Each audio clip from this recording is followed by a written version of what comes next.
Olá, meu nome é Raoni Kuzma e seja muito bem-vindo a mais uma entrevista do Beleza Antirracista, uma iniciativa da Aurolab e da Associação Brasileira de Cosmetologia, para a gente pôr em pauta e estimular com que os tomadores de decisão do nosso mercado entendam o antirracismo como um vetor de competitividade, algo que vai muito além das narrativas fofas que muitas vezes se faz. E para isso a gente tem uma pessoa incrível aqui que a gente vai conversar, que é a Lívia. Eu já vou até pedir para ela se apresentar, para a gente não perder tempo, para a gente aproveitar o máximo dessa conversa. Então, minha amiga, conta pra gente quem que é você na fila do pão. Então, eu sou a Lívia, vou me autodescrever, né? Eu sou uma mulher negra, de pele clara. No momento eu tenho o cabelo bem volumoso, crespo, mas eu tô com ele preso, assim, bem coladinho à cabeça, num coque baixo. Eu uso óculos, estou usando um brinco que tem um formato que parece um caracol prata, e estou usando um batom que é um tom de vermelho. Bom, e aí, para além, né, dessa minha autodescrição, quem sou eu? É engraçado porque é uma pergunta que a gente não se faz muito, né? Quem nós somos? Mas, bom, eu sou uma pessoa apaixonada por um monte de coisas diferentes, principalmente pela química. Eu sou formada em química, tenho uma paixão assim absurda pelo tema. Eu escolhi a profissão quando eu tinha 14 anos. Fiz faculdade de química aqui no Rio de Janeiro, eu sou carioca, no IFRJ. Depois eu fiz um mestrado em ciência e tecnologia de polímeros, onde eu comecei a trabalhar mais ativamente com a parte de cosméticos.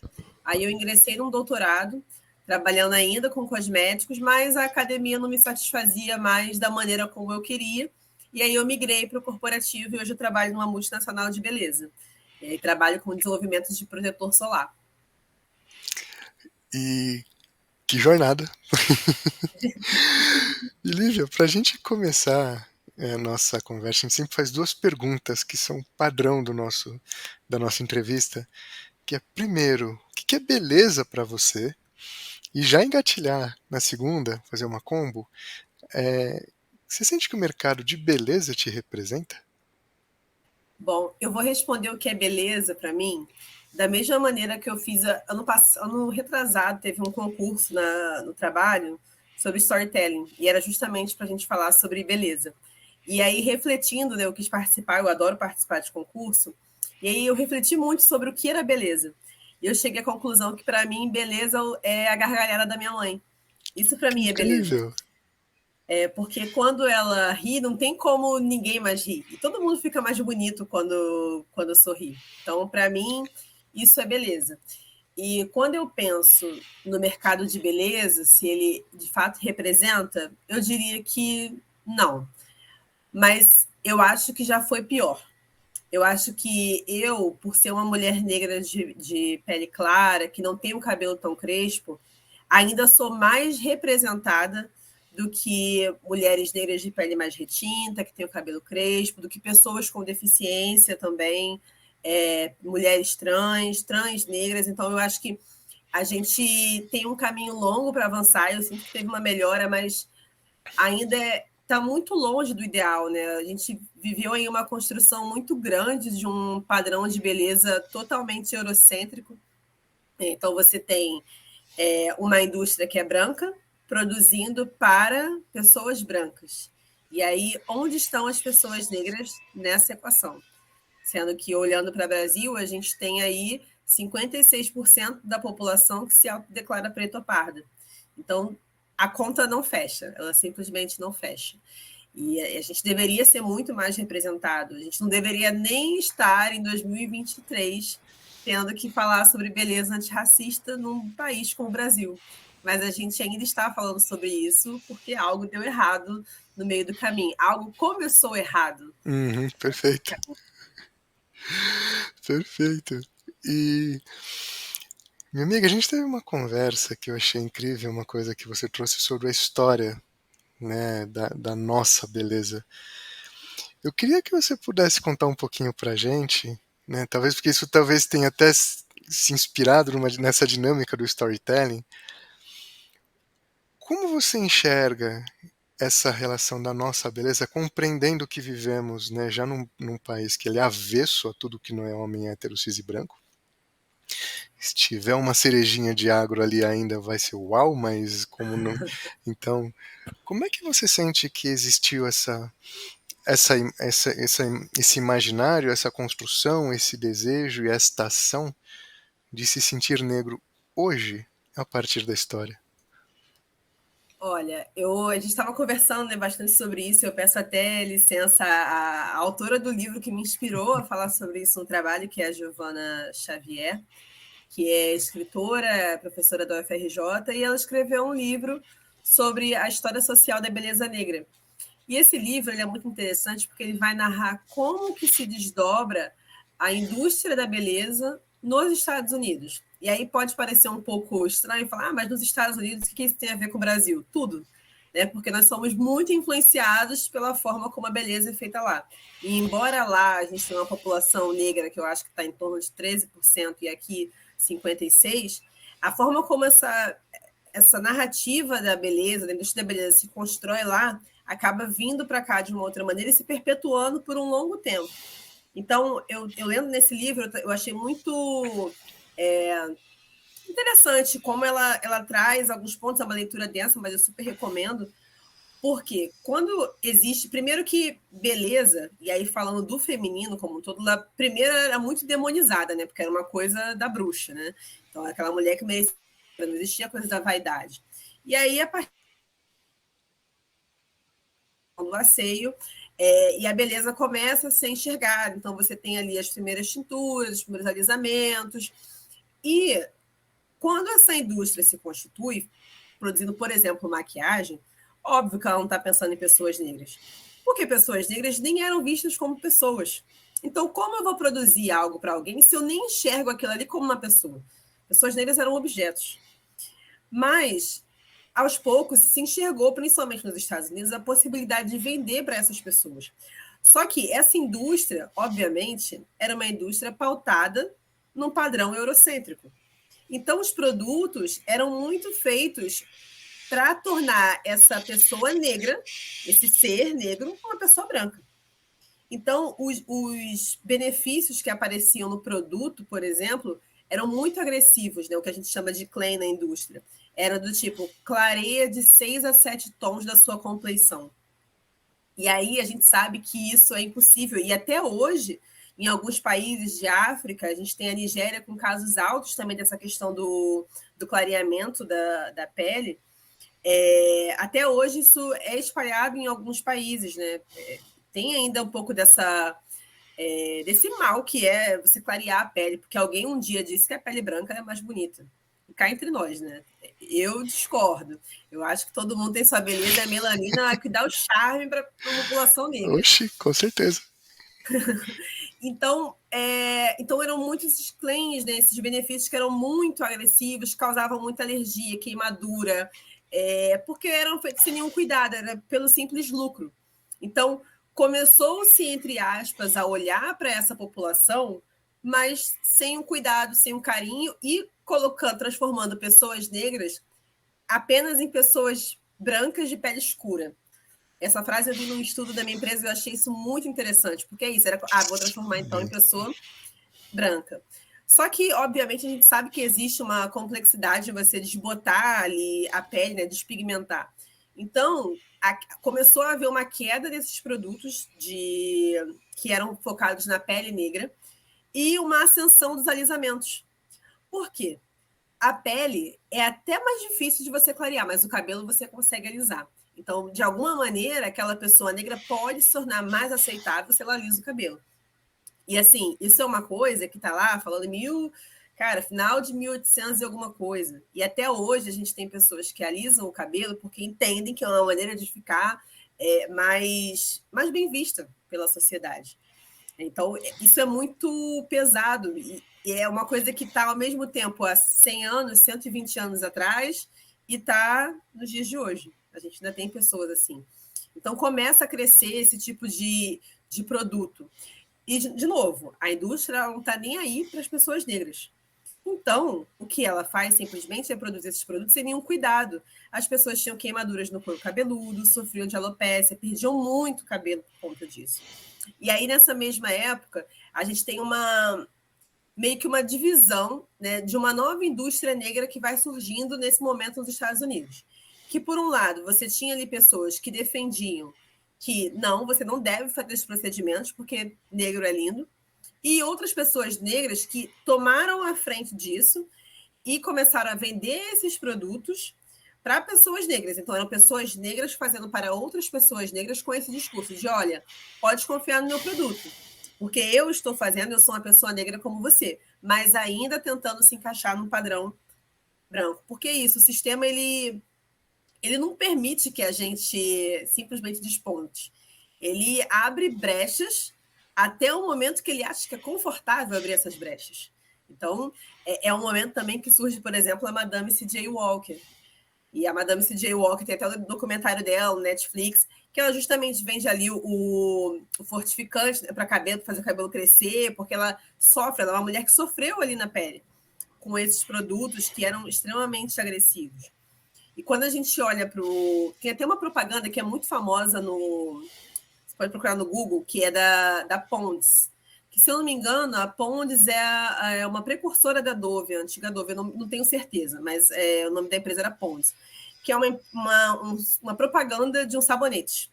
E aí essa propaganda, ela é muito representativa do pensamento da pessoa branca em relação ao ser negro, que nesse momento não era nem considerado como uma pessoa. Então, é a propaganda de um sabonete, que você tem ali uma criancinha branca do lado de fora e uma criança negra que está se lavando, e ela deixa de ser negra para se tornar branca. Ou seja, o fato de ser negro era encarado como sujeira. Não, então, como você constrói uma autoestima? Como você constrói... como você faz com que pessoas negras entendam o que é beleza e que beleza também é para elas e que elas são belas, se você diz que quando você usa um sabonete, você pode ficar igual uma pessoa branca e você está limpa. A cor da pele ser associada à sujeira. E isso é uma coisa que até hoje se reflete, porque quando a gente vai ver ofensas racistas, a gente observa que uma das primeiras ofensas racistas é justamente a higiene. Porque as pessoas... E aí eu vou ser bem assim explícita, né? Você escuta, tipo, negro fedido. Sabe? Macaco fedido, coisa nesse sentido. Então, é uma coisa que até hoje se reflete. Como se, de fato, sabe? Foi uma coisa que parece que foi plantada ali e vai se repetindo e não está tão distante. E aí, não tem tanto tempo assim, acho que foi na década de 2010, aí vem a Nivea, lança um comercial que muito parecido com esse da Pond's, que é uma mulher que ela também usa o sabonete também, não sei se foi a Dove ou foi a Nivea, agora estou na dúvida, mas que usa também o sabonete, quando ela tira a blusa, é uma mulher negra, depois que ela usa, tira, vira uma mulher branca. Rolou uma polêmica super grande, eles disseram que não foi intencional, mas a gente sabe que o racismo também está no inconsciente, então, no subconsciente, para eles aquilo ali fazia sentido. E aí é o ponto de que a gente fala que precisa ter realmente times que sejam diversos, para que pessoas negras possam olhar aquilo ali e entender, isso aqui não vai ser legal. Eu acho que poderia fazer de uma maneira diferente. Então, quando a gente vem para... Que aí eu trouxe um pouco nesse contexto dos Estados Unidos, como se reflete para o Brasil, mas mesmo quando a gente olha para o Brasil, eu cresci nos anos 90. Nos anos 90 a gente sabe como que eram as coisas, né? Então, programas de auditório, só pessoas brancas, magras, loiras, aquilo era ser bonito. E a pessoa negra era sempre motivo de escárnio, né? Não tinha beleza ali, sempre aparecia aquela pessoa com o cabelo todo desgrenhado, e não é uma liberdade de um cabelo cacheado, um crispo, era realmente mostrando uma ideia de sujeira, de falta de cuidado, que a gente sabe que a nossa população não tem. E que a gente realmente tem esse cuidado e esse amor com a beleza, mas na TV era retratada daquela maneira. E por muito tempo eu lembro que não tinha realmente produtos para mim, para o meu cabelo. E aí depois as empresas começam a virar a chave. E é óbvio que elas não viraram a chave do nada, porque elas são boazinhas, porque elas ficaram com pena, porque elas sentiram o peso da dívida histórica. Não foi nada disso. Quando a gente tem ali a virada dos anos 2000, governos mais progressistas, a gente começa a ter um aumento, né, da classe média, aumento do salário mínimo, poder de compra, política de cotas, mais pessoas negras indo às universidades. mais sobre o pensamento crítico, o movimento Black Lives Matter bombando também nos Estados Unidos. Tudo isso começa a trazer para pessoas negras esse poder de se questionar. Então, você começa a dizer o quê? Cara, se eu não me vejo, eu não compro. Eu quero me ver. Porque se eu tenho dinheiro para comprar, agora eu tenho poder para exigir. E as empresas, elas entendem. Algumas entenderam mais rápido, outras ainda entenderam assim um pouco depois, outras sequer entenderam ainda esse movimento, porque ainda tem gente que nem entrou na onda, mas as empresas começaram a fazer esse movimento, principalmente quando a gente olha para cabelo, né? Porque eu tenho um cabelo, né, bem enrolado e bem volumoso, e eu lembro que na época só tinha Masterol para cuidar do meu cabelo. E aí, aos poucos, e eu lembro que tinha muito, no Facebook, tinham muitos grupos de cacheadas e crespas que ensinavam umas às outras a como cuidar do cabelo, a usar o produto, a fazer a sua misturinha, trazendo aquele saber ali de avó para mãe, para filha, esses saberes tradicionais que também são ciência e que também fazem parte da beleza para o dia a dia, para o cuidado.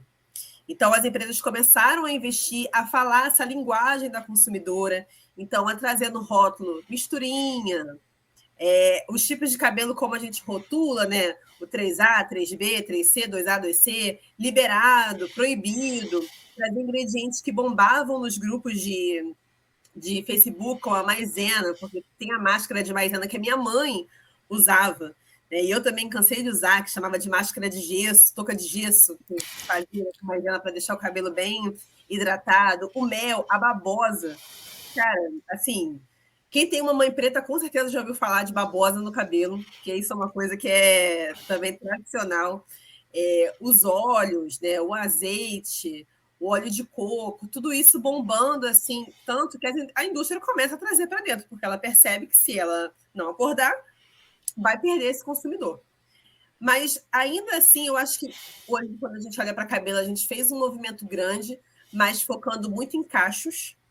E ainda existe um longo caminho para ser percorrido quando a gente fala em crespos, em texturas crespas e nos cabelos trançados. A gente tem uma oferta muito pequena de produto para esse público. E para a pele também existe agora um avanço, mas ainda bem a passos curtos, assim, bem devagar, né? Aqueles passinhos de bebê. Mas é a maneira como eu enxergo que foi, né, se desenhando esse cenário da beleza. E muito porque realmente a gente passou a exigir. A ideia o referencial de beleza deixa de ser a Angélica nos anos 90 e passa a ser, por exemplo, uma Isa. E não só a Isa, uma Lupita Nyong'o, né, que acho que foi em 2014 foi eleita ali a mulher mais bonita do mundo. E isso é incrível, você ter uma mulher negra, retinta, careca, ali como uma mulher mais bonita do mundo. Você teve depois o Pantera Negra, que é mais recente, mas que também insufla esse orgulho de ser negro, essa beleza, olhar a negritude como potência, não só como lugar de dor, de sofrimento. E as empresas foram pegando, né? A MAC recentemente fez uma coleção do Pantera Negra de batons. E assim, a MAC é gigante, né? De beleza, é quase que é um símbolo de poder você ter um batom da MAC. E eles lançaram uma coleção do Pantera Negra, inspirado no filme, com a embalagem assim linda. Então, eu acho que existe, e aí volto, né, a dizer que não é, obviamente, porque as empresas são boazinhas, filantrópicas, porque uma hora elas acordaram, bateu a dívida, né, histórica. É entender que esse público consome. População negra brasileira hoje consome em renda própria por ano, se eu não me engano, o último dado que eu tive acesso é mais de 2 trilhões. Isso é muito dinheiro. É muito. E todo mundo quer esse dinheiro no bolso. Porque a gente vive num sistema capitalista. Mas eles não se sentem representados. Nós não nos sentimos representados. Então, a indústria começou a fazer esse movimento. Times, quando você tem pessoas, né, mais diversas dentro dos times, e aí é uma pesquisa da McKinsey super famosa, também traz que você consegue ter até, acho que se não me engano, 24% de soluções mais inovadoras. Porque pessoas diferentes vão enxergar o mesmo problema a partir de um prisma diferente. E isso vai trazer soluções muito mais inovadoras, mais disruptivas. Quem pode dizer o que é melhor para mim do que eu, tendo esse poder de decisão dentro da indústria? E aí as pessoas aprendendo ali junto comigo. Então, eu vejo hoje dentro da empresa que eu trabalho a mudança que está acontecendo e também eu sou uma pessoa muito questionadora. Então, eu questiono bastante, eu falo, eu bato o pé quando precisa bater, e o quanto que isso vem mudando, porque as pessoas vão naturalmente também entendendo, trilhando esse caminho. Cara, não, realmente preciso fazer isso aqui. Ou talvez algo que não fosse antes olhado, agora é. Mas é um caminho árduo, porque precisa ter aqueles que vão ficar ali insistindo até que isso se torne natural. Porque para isso ser naturalizado, é um tempo que a gente ainda vai ter pela frente aí. Vai bater um cansaço ainda. Perfeito, e foi incrível isso que você trouxe. Eu queria pegar só um ponto que eu acho que foi uma aula, foi fantástico. Mas eu acho uma coisa que chamou muita atenção, que você falou, que eu achei muito bacana, que é esse ato entre a objetificação e a dignificação de uma identidade, né? Eu trato você como um sujeito branco de pele escura, porque é assim que tem que ser, com infinitas aspas, e a gente não faz a entrega adequada, porque a gente entende que beleza vai muito além de uma estrutura puramente funcional e performance. O que você que se sente, acho que até a partir desse contexto histórico tão rico que você trouxe, que falta? O que falta para a gente sair do objeto para a dignidade? A gente precisa ter mais pessoas como nós nesses espaços de poder. E aí eu vou até, quando eu me apresentei, eu não falei do Pretas na Ciência, mas eu sou cofundadora do Pretas na Ciência, né, junto com a minha sócia, a Ana, que também trabalha comigo na mesma empresa. E a gente tem muito esse objetivo de ser a ponte entre mulheres negras e as oportunidades, porque a gente entende que essas mulheres precisam estar nesses locais, tomando decisão. E aí, por que falar de mulheres negras? Porque hoje, quando a gente olha a pirâmide salarial do Brasil, a gente tem lá no topo o homem branco, depois a gente tem a mulher branca, depois a gente tem o homem negro, e lá na base é que a gente vai ter a mulher negra. E mesmo quando a gente tem mesmo nível de educação, a disparidade salarial ainda é grande. Então, trazer a mulher negra, e aí tem a frase da Angela Davis, quando uma mulher negra se movimenta, toda a estrutura da sociedade se move junto com ela. A gente acredita que a gente consegue movimentar toda a sociedade através disso. E aí, por isso que eu falo que trazer essas mulheres, trazer essas pessoas para esses espaços de decisão, é o que vai fazer essa virada de chave, é naturalizar a nossa presença nesses espaços. Porque é isso, o meu corpo precisa ser um corpo natural dentro de um ambiente corporativo. Não pode ser motivo de espanto se eu chegar, por exemplo, de turbante. Não pode, é uma coisa natural. Então, essas pessoas precisam estar ali, precisam estar fazendo esses produtos. E aí, eu falo até. A gente está falando de beleza antirracista, mas eu acho que não dá para a gente falar de antirracismo sem falar de diversidade como um todo, que é olhar para a pluralidade dentro da palavra diversidade. É você ter pessoas com deficiência que vão ter uma experiência diferenciada com o produto e com a palavra beleza, ajudando a construir essa beleza. Porque quem foi que disse que beleza é uma coisa só? E aí, até nesse concurso de storytelling, eu falo que hoje eu trabalho com belezas, com S no plural, porque eu gosto de fazer beleza que seja para todo mundo. Mas o meu principal objetivo é fazer algo que eu leve para minha mãe e que ela sinta orgulho, que sirva para ela, que ela use e ela fala, caraca, isso aqui maravilhoso, isso aqui eu gostei. Então, eu preciso que, né, a gente precisa que tenham mais pessoas negras nesses espaços, não só num papel de militante, mas mostrando toda a potência, porque não é só contratar para ser um head de diversidade, não é isso, mas é contratar como cientista, é contratar como um gerente, como um diretor, como um pesquisador, um coordenador, como um consultor, ter essas pessoas ali ajudando a construir a estratégia, no centro da estratégia. Porque não dá para você trabalhar num país como o Brasil pegando só uma fatia da população achando que você vai desenvolver para todo mundo, porque não vai. E eu acho que é aí que está o grande erro das empresas, porque muitas delas não se atentam a isso. Então, Você fazer inovação, vou fazer um produto agora para pele negra ou para cabelo crespo, não sei.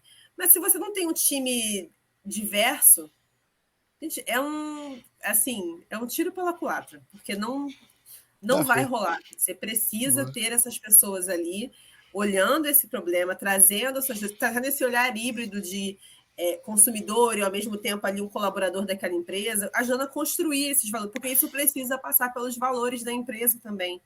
Não dá para ser um discurso da boca para fora. Né? Da caixa para fora do produto, é importante que aquilo ali atinja o cliente. É isso, é capitalismo. Mas da caixa para dentro? O que tem no antes de chegar no mercado? Isso é importante. Então, vou repetir: colocar essas pessoas no centro da estratégia é importante. É o que vai fazer essa virada de chave de você tirar dessa animalização, dessa banalização e colocar essa pessoa como, cara, potência. Isso aqui é uma pessoa que é potente, que ela vai estar aqui, vai desenvolver, ela vai fazer os melhores produtos. Não só porque ela é negra, mas também porque ela é negra. Porque o fato de ser negra me faz enxergar as coisas de uma maneira completamente diferente do que eu enxergava antes. A gente, muitas vezes, fala de habilidades, assim, trazer o exemplo do storytelling, que hoje se fala tanto do storytelling, storytelling tem curso, sei que. Cara, que é melhor storytelling do que uma mãe preta contando as suas histórias de quando infância? Os griots, os nossos griots, isso é puro storytelling. Só não tem esse nome chique, não tem o nome gringo.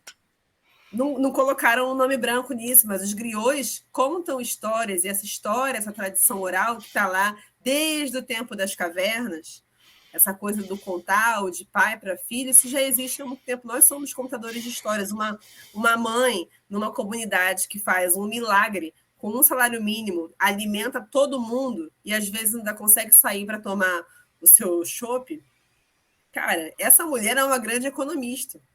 Então, enxergar essas pessoas como potência. Como potência. Minha mãe tem pouquíssimo estudo, mas ela é uma potência. Eu falo que ela, de vez em quando, é médica, é contadora, é economista, de vez em quando ela quer dar uma de química também, é veterinária, é tudo. Porque é isso, a vida acaba nos fazendo, nos colocando um pouco nesse papel. E eu não estou nem romantizando isso, porque eu acho que é um fardo, é pesado. Mas, já que a gente está aqui, como a gente tira proveito disso? É um pouco desse lado também. Fantástico. E amiga, caminhando para o final, com muito pesar real, porque tá incrível isso. Queria te pedir duas gentilezas. Que dica que você daria para quem ouviu e falou, cara, eu quero ser a Lívia quando eu crescer, eu quero estar no Pretas da Ciência, eu quero ser uma preta empoderada e que faz a diferença simplesmente porque eu sou eu e ponto, acabou e ninguém vai me tirar isso da cabeça. E agora eu tenho uma referência, né? E referências, né? Isso que é muito gostoso, né? Por isso que tá tão fantástico fazer essa plataforma. E que puxão de orelha você daria para aquele tomador de decisão que olha para tudo isso que a gente falou, para toda essa história incrível que você contou, que puta, mais uma falando de mimimi. E pode puxar a orelha com gosto. Olha, vamos lá. Para a primeira parte, eu diria, assim, é até um pouco difícil me enxergar como essa referência, por mais que eu saiba que isso acabe acontecendo, mas eu quero que as pessoas sejam melhores que eu, que elas vão muito além. Eu quero ser só o primeiro degrau e as pessoas possam estar lá porque eu não quero ser a... Eu acho que em muitos pontos eu já fui a primeira, mas eu não quero ser a única, eu quero ser a última. Eu quero que outras pessoas venham. E para mim, dentro dessa jornada, duas coisas me ajudaram muito. Três, na verdade. É ter uma família estruturada, que eu sei que não é todo mundo que tem. Por mais que tenha sido a minha mãe que me criou a maior parte da vida, minha mãe sempre foi minha maior incentivadora. Então, isso me deu muita força para continuar. Mas ter aliados, ter pessoas que vão comprar a sua ideia, negros ou não negros, você precisa ter aliados. Por onde você for construir essa rede, caminhar com pessoas que vão te ajudar e construir junto com você. Isso é fundamental, ter quem acredite. E também o autoconhecimento. Eu acho que esse autoconhecimento, a cuidar da saúde mental, olhar para mim com generosidade e entender que eu também sou um ser humano, que erro, que acerto, isso me transformou. E aí, é claro, eu tenho acesso, né, a uma terapia, a ter uma qualidade, né, da saúde mental. Eu sei que nem todo mundo, né, no Brasil tem esse acesso, mas existem muitos grupos no Instagram que oferecem consultas a preço popular, às vezes rodas gratuitas. Isso é importante, porque a partir do momento que você quebra essas barreiras e você se enxerga como potência, nada mais pode te parar. Nada mais. Porque você já sabe o seu tamanho e o seu potencial. Então, a minha autoestima hoje vem muito disso, de saber qual é o meu tamanho. E não adiantava minha mãe me dizer que eu era gigante, porque eu não conseguia enxergar isso. Mas quando eu comecei a me conhecer, isso fez toda a diferença. E agora, o puxão de orelha é que, assim, se alguém ainda hoje, a gente sabe que existe, né? Tá trazendo esse ponto do, mais uma, mimimi, vai ficar para trás. Eu sinto muito, vai ficar para trás. As empresas que não abrirem os olhos já estão atrasadas. E se não começar a correr atrás, estilo Usain Bolt, ou Lewis Hamilton, quando está ali na Fórmula 1, cara, vão ficar para trás, essas empresas vão deixar de existir. A gente está falando cada vez mais com um consumidor que é mais antenado, que é um consumidor que é mais exigente, mais crítico, que é responsabilidade social das empresas. E a gente está falando de um Brasil, novamente, com 56% de pessoas autodeclaradas pretas e pardas. Essas pessoas estão aí cobrando, querendo. Então, se ainda tem hoje empresas que olham isso de uma maneira, cara, não vou fazer porque isso não agrega para o meu negócio, é bom já fazer então um pé de meia porque vai falir. Porque a gente está aqui, a gente só vai comprar em quem nos representa de verdade. Não vamos dar dinheiro para quem só quer, sabe, não quer nos representar, não quer fazer por nós. Porque a gente aprendeu e o Black Money está muito valorizado no mercado, então as empresas precisam olhar isso. Acho que é o meu recado, realmente. E quem quiser participar do Pretas na Ciência, a gente está agora num momento de mudança, nos tornando uma agência. A gente está no Instagram, então pode procurar a gente no Instagram, @Pretas na Ciência. A gente está sempre divulgando oportunidades, às vezes tem alguns eventos presenciais, cursos, a gente em breve vai lançar a mentoria novamente, e a gente quer realmente abrir cada vez mais essas oportunidades e também aumentar essa nossa rede, porque isso é o primordial para a gente. A gente quer ter uma rede cada vez maior porque a gente não quer mais caminhar sozinha. É inaceitável ter uma Lívia e uma Ana. A gente quer ter a Lívia, a Ana, Beatriz, sabe, Maria, todo mundo junto ali caminhando e construindo essa beleza de fato antirracista, uma beleza construída por nós, porque para ser antirracista precisa passar por nós primeiro. Perfeito, perfeito. E última pergunta. Claro. Lívia, por que os seus ancestrais se orgulham de você? Nossa, ninguém nunca me fez essa pergunta. Mas eu acho que é porque eu não desisti. Assim como eles não desistiram. Eu tento fazer a coisa certa todo dia. Não sei se eu sempre consigo, mas eu pelo menos me esforço, né? Eu não desisti, eu tô aqui e eu tô tentando ser ponte. Eu não quero ser muro para ninguém, eu quero ser ponte. Então, eu acho que é isso, porque eu quero que eu vou ser ancestral de alguém um dia. Então, eu quero que quem venha depois de mim também sinta orgulho, assim como eu sinto orgulho de quem veio antes de mim. Perfeito, maravilha. Meu amigo, eu queria te agradecer imensamente, foi uma honra e foi uma aula, eu espero que você tenha gostado como a gente gostou, porque foi Nossa, maravilhoso. demais. Perfeito. Eu queria te agradecer pela presença e realmente é isso, né? Não tem desculpa para não fazer, né? Estamos aqui para deixar isso claro todo dia e Exatamente. incansavelmente. Então, acho que foi uma mensagem fantástica. E entender a profundidade de cada ato que é feito, né? Isso é mágico.